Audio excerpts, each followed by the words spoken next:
गणानां त्वा गणपतिगुं हवामहे कविं कवीनामुपमश्रवस्तमम् ज्येष्ठराजं ब्रह्मणां ब्रह्मणस्पत नः शृण्वन् नोतिभिः सीदसादनम् ॐ श्रीमहागणाधिपतये नमः। ॐ श्रीसरस्वत्यै नमः। ॐ श्रीवेदपुरुषाय नमः। ॐ श्रीगुरुभ्यो नमः। हरिः ॐ। अथ पुरुषसूक्तम्। ॐ तच्छय्योरावृणीमहे गातियज्ञाय गातियज्ञपतये दैवी स्वस्तिरस्तु नः स्वस्तिर्मानुषेभ्यः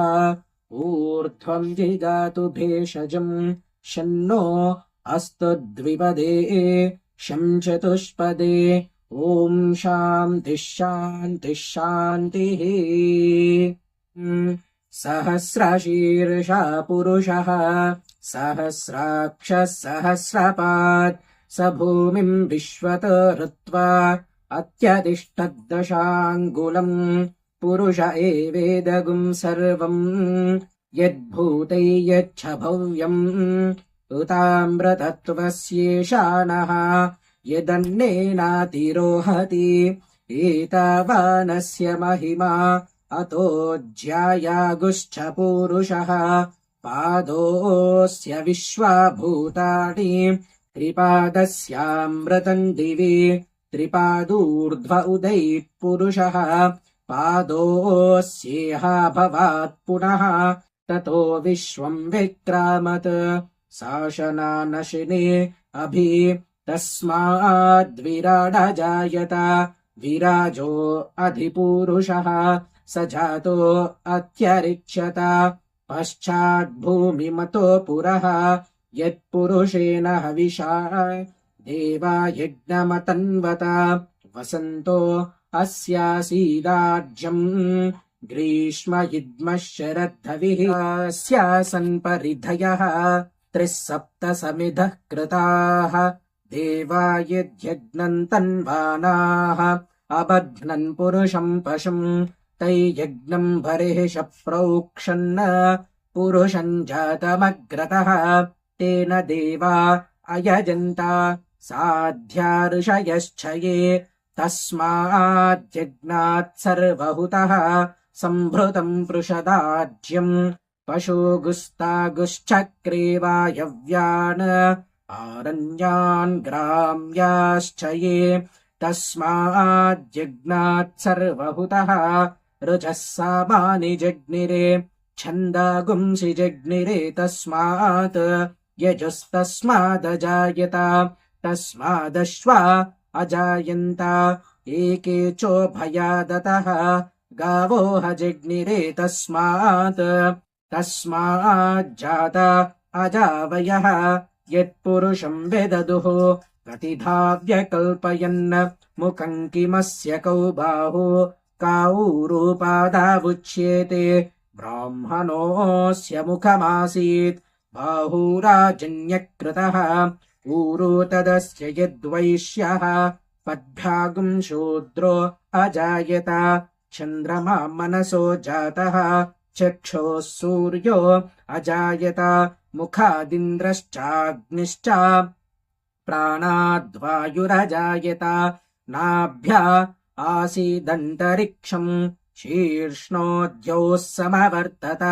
पद्भ्याम् भूमिर्दिशः श्रोत्रात् तथा लोकागुम् अकल्पयन् वेदाहमेतम् पुरुषम् महान्तम् आदित्यवर्णम् तमसस्तु पारे सर्वाणि रूपाणि विचित्य धीरः नामानि कृत्वाभिवदन् यदास्ते धाता पुरस्ताद्यमुदा जहार चक्रः प्रविद्वान् प्रदिशश्च दस्रः तमेवम् विद्वानमृत इह भवति नान्यः पन्था अयनाय विद्यते यज्ञेन यज्ञमयजन्त देवाः तानि धर्माणि प्रथमान्यासन् ते हनाकम् महिमानः सचन्ते यत्र पूर्वे साध्याः सन्ति देवाः अद्भ्यः सम्भूतः पृथिव्यैरसाच्च विश्वकर्मणः समवर्तताधि तस्य त्वष्टा विदधद्रूपमेति तत्पुरुषस्य विश्वमाजानमग्रे वेदाहमेतम् पुरुषम् महान्तम् आदित्यवर्णम् तमसः परस्तात् तमेवम् विद्वानमृत इह भवति नान्यः पन्था विद्यते यनाय प्रजापतिश्चरति गर्भे अन्तः अजायमानो बहुधा विजायते तस्य धीराः परिजानन्ति योनिम् मरीचीनाम् पदमिच्छन्ति वेदसः यो देवेभ्यः तपति यो देवानाम् पुरोहितः पूर्वो यो देवेभ्यो जातः नमो रुचाय ब्राह्मये रुचम् ब्राह्मम् जनयन्तः देवा अग्रे तदद्ब्रुवन् यस्त्वैवम् ब्राह्मणो विद्यात्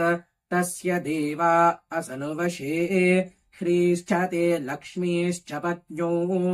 अहोरात्रे पार्श्वे नक्षत्राणि रूपम् अश्विनौ व्यात्तम् इष्टम् मनिषाणा अमुम् मनिषाणा सर्वम् मनिषाणा ॐ तच्छय्योरावृणीमहे गाति यज्ञपतये दैवी स्वस्तिरस्तु नः स्वस्तिर्मानुषेभ्यः ऊर्ध्वम् जिगातु भेषजम् शन्नो अस्तु द्विपदे शञ्चतुष्पदे ॐ शान्तिः शान्तिः शान्तिः।